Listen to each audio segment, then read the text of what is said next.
ចាដំបងត្រូវលាងក្រូចឆ្មាហ្នឹងឲ្យជ្រះដីសិនមកក្រូចឆ្មានេះចំនួន1គីឡូចាក្រូចឆ្មានេះយើងចិតវាធម្មតាមក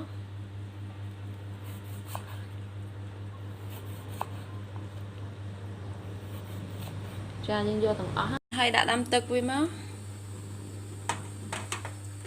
ទឹកនេះចំណូលប្រហែលជា2លីត្រណាឥឡូវទឹកពុះហើយបងក្រូចឆ្មាចូល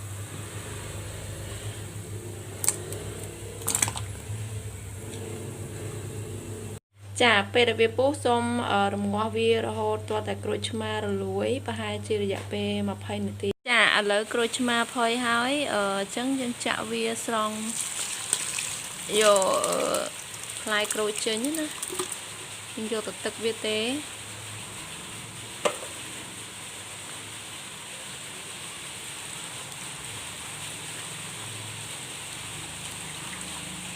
មុននេះអ្នកទាំងអស់គ្នាគួរតែពាក់ម៉ាស់សិន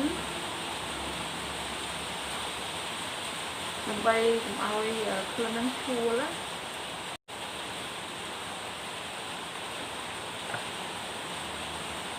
ចាយើងធ្វើការកូរវាឲ្យរលាយចូលគ្នាមកចាហើយបន្តទៀតដាក់មេពពុះយើងដាក់ប្រហែលជាមួយខាំអីដែរទៅ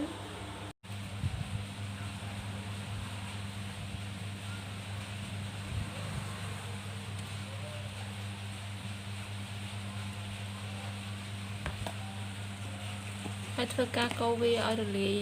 ដែរមកចាហើយនេះគឺជាអំបិលយើងដាក់អំបិលប្រហែលជាមួយខាំអីមក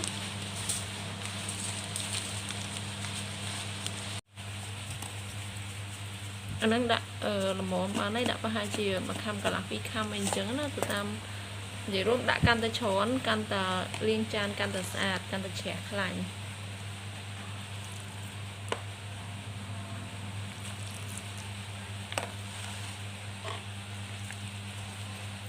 ចាធ្វើការកូរវាឲ្យរលាយចូលគ្នាអស់ដែរមក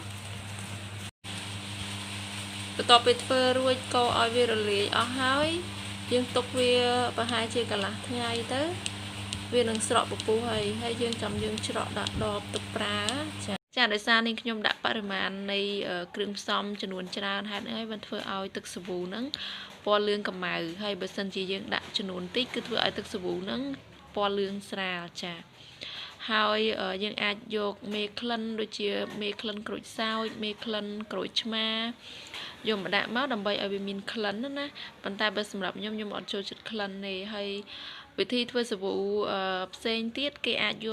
កទឹកធម្មតាយើងអត់យកទៅដាំអត់យកអីណាយកទឹកធម្មតាយកមកកូរជាមួយនឹងមេតែម្ដងគឺគេអត់ដាក់ក្រូចឆ្មាតែរឿងទុកបានយូរមិនទុកបានយូរខ្ញុំអត់ដឹងទេប៉ុន្តែបើសម្រាប់វិធីខ្ញុំគឺទុកបានយូរទុកបានរយៈពេលប្រហែលជា3ទៅ4ឆ្នាំគឺអត់ខូចទេខ្ញុំពិសោធន៍រួចហើយចាអញ្ចឹងជាចុងក្រោយខ្ញុំសូមសំណូមពរដល់អ្នកទាំងអស់គ្នាឲ្យជួយចុច like ចុច share និង subscribe នៅ channel របស់ខ្ញុំផងព្រោះការចុច like ចុច subscribe ហ្នឹងគឺវាផ្ដល់នៅកម្លាំងចិត្តដល់ខ្ញុំក្នុងការធ្វើវីដេអូក្រោយៗទៀតចាចឹងអរគុណច្រើនចំពោះការទស្សនាតាំងពីដើមរហូតដល់ចប់ចាអរគុណជម្រាបលាបាយបាយ